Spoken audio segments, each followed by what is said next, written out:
Hello and welcome to another open source workplace video. Today I'm very happy to have Andrew Mawson back. Andrew, we did a video back on October. Things have changed a little bit, but how are you doing first of all? Yeah, no, I'm fine now, Steve. I've sort of recovered from the nastiness of the virus, and anybody who calls it flu, I think, is telling you a slight fib. It's a lot more unpleasant than what I would describe as a traditional flu. So, all good now, back in business, and looking forward to addressing some of the challenges that are coming through with some of the clients that we're working with. So it's interesting. Yeah. No, it's great, Andrew. Obviously, great to see you up and great to see you looking so well. So I certainly expect to see a lot more, what can I say, provoking content on social media, maybe from you. So we'll see how that goes over the next few weeks. But leading up to this, I actually took an opportunity to have a look at some of the things that you've done in the past, conversations that you and I have had, and I actually came across a video you posted in 2013 ahead of a conference you were going to attend. And one of the things you stated and the question you put forward was, how do we as workplace industry or the infrastructure of that workplace give every human the opportunity to have their best workday ever? Now, obviously in 2013, whenever you put that question or that thought out there, Mm, the context was somewhat different. But if we were to take that context today, mm. how would you think about that, and what guidance would you give as to some of those thoughts today? Well, I mean, clearly at the moment, right now, everybody's being kicked into the most extreme model of agile working that anybody could possibly imagine. And, we're making compromises all over the place. I mean, some people, I've talked to are enjoying it and having, having good days. They've got good broadband connections. They're using good tools. They don't have too much distraction because they maybe don't have kids or stuff. But yet, on the other hand, I'm also talking to people who are not having a good time. I talked to a guy this morning who's got three boys between the ages of about 9 and 16 who are at home. School's not working. And he's finding it really difficult to work, even though he's got things set up. So I think at the moment we're all compromising a little bit, or some of us are. But we still have the opportunity, I think, to organize things when we're working at home to give ourselves the best chance. And I think the way you do that actually is by having proper conversations with those people who share your dwelling. I mean, I know when I first started working at home, and there was only me and my wife at the time, but we had this little office up in the loft, and she went off to work at 9. Dishes were in the sink. I went up to the office in the loft. She came back at 5:30, 6 o'clock. I came down. She then went ballistic about why the dishes had not been cleaned. And I reminded her that we were both being out to work, and why was it my just Yeah. responsibility? So, it's sort of interesting. But I think, joking apart, I mean, I think one of the things that you don't want to be doing at this time is having an additional amount of load on your cognitive resources, if you want to put it that way, from, friction that's coming from the family. So sitting down and having some kind of dialogue about what expectations people can have when you're on duty, when you're off duty, when you're going to exercise, who's doing what jobs, when you can be distracted, when you can't. All of those sorts of things, I think, are really important just to get right. I mean, really simple, but get right. And then, the other part of having the best day possible is how you work with your colleagues. And again, what new expectations, what new arrangements, what new practices do we need to put in place in order to make sure that when I'm looking for something, I can find it. When I'm trying to get a hold of somebody, I can get a hold of, just things that make life easy. Because at the end of the day, referring back to the theme that you were talking about, in the end, whatever the workplace is, it needs to support us in doing work which is going to bring some value, either commercially or societally. And if it doesn't do that, and if it gets in the way, and if it adds stress and pain and all the rest of it, it's clearly not doing the job it needs to do. So, that's kind of that's it's a different world, and we're making some compromise, but that's still, I think, the fundamental, and what we should be aiming for in the future as well. As we move to what some people are describing as the new normal, which goes beyond where not coming back to where we were before, I think that's it. That has to be at the heart of it, really. Yeah.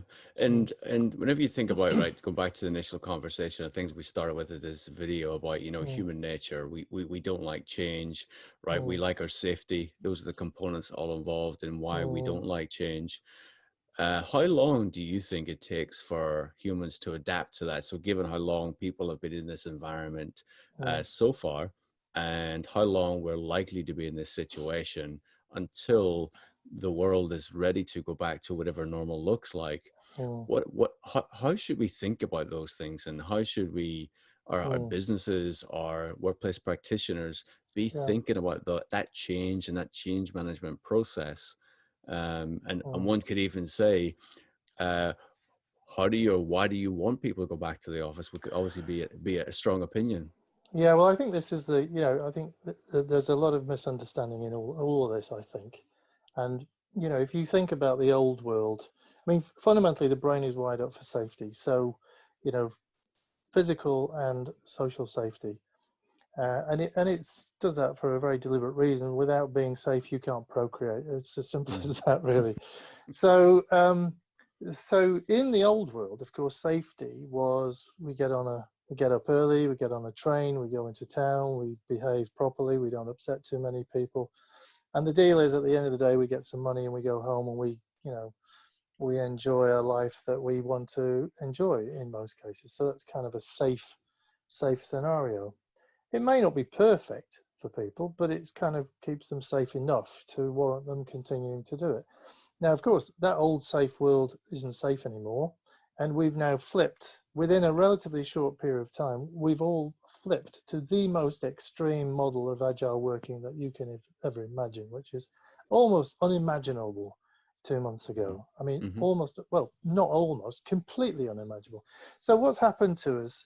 We've been flipped into a new way of looking at the world, a new set of practices, processes, and some people are finding that actually that's a bit better than they thought it would be. Some people are finding it difficult, because of the conditions they're in, particularly related to this current moment. And but that new position is safe.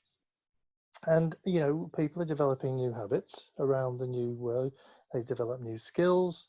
They're getting comfortable with things like Zoom. They suddenly find out that it's possible to have a relationship with somebody several thousand miles away without actually being in the same room, which for some people is an complete revelation. So, people's minds and their mental picture of the world are changing. I don't think there's any doubt about that at all. And like for some people it works, some people it doesn't, but it's definitely changing. And so this is the new safety. Now, the interesting thing for me is that you now decide as an employer or a government, you now decide to open your doors. Yes, we want everybody to come back to the office. And the first question I think that many people will ask is actually why? Because I've been working pretty well for the last 3 months without actually leaving my dwelling. So why do you want me to come back and work in the office? So there's got to be a good answer to that, and I think that actually is going to be the nub of the question that a lot of senior leaders are going to be asking anyway about why do we actually need an office, and if we do need one, what do we need it to do for us? But I think you're going to find people then once if they've got an answer to that question, next question is, well, how am I going to maintain my safety? And that means, can I travel outside of normal hours so I avoid the rush so I can social distance? Are you going to provide me with masks? What about gloves? How are you going to make sure that when I'm in the office, which is going to be pretty poorly populated, that it's safe? And we yesterday we ran our workshop on returning to the office, and clearly social distancing is a big part of that. But a socially distanced floor with people 2 meters away from each other is going to be pretty dull. But the question is, what are they going to be doing with each other? I mean, I have this vision of a big floor with not many people on it, with people doing Zoom calls to the people who are back at, I don't know, very safely, getting through life at home. So, we've got some interesting, and it's almost like you're going to have a reverse change management Yeah. program Yeah. But I think the the thing is, we started out at one extreme, everybody in the office and every day. We've ended up with another extreme, which is called everybody at home every day. The reality is that the new normal is somewhere between the two. And in a sense, what we've been fiddling around with is the change process that gets you from current normal to new normal, because we no longer have to convince you and get you involved in new practices and processes. We just have to bring you back from where you already were, with a souped up infrastructure in a different kind of space that enables you to do what you're doing. So, and referring back to the original question right at the very beginning, I think we can construct a world where people have their best day, but they're not having it in the same place all the time. Mm. It's a very mobile model, and we have to think about how we create that. But this business about this idea, for me anyway, this idea that as soon as companies say, oh yeah, we're going to open the doors and we want everybody back, that everybody comes back, I just don't see it. And so Yeah. I think we're going to be in this substantially working from home thing for probably another 12, 15 months, or whenever we get a proper vaccine that Mm. is generally going to be available to people. Because until we get to that point, people just, I don't think, are going to feel very safe. Yeah, yeah. No, no. I tend to agree with you, Andrew. And I look forward to digging into these conversations over the next few weeks as we exchange and we update based on the information that we get and the insights that we're all exposed to. So look, thank you. I appreciate your time as always, and it's always great seeing you. And I'm glad you're looking fit and healthy. Yeah, good. Thanks to you too, and keep telling keep talking to the world. I think is what you need Yeah, to do at this time. Yeah, good. yeah. Thanks, Steve. Great. Thank you, Andrew.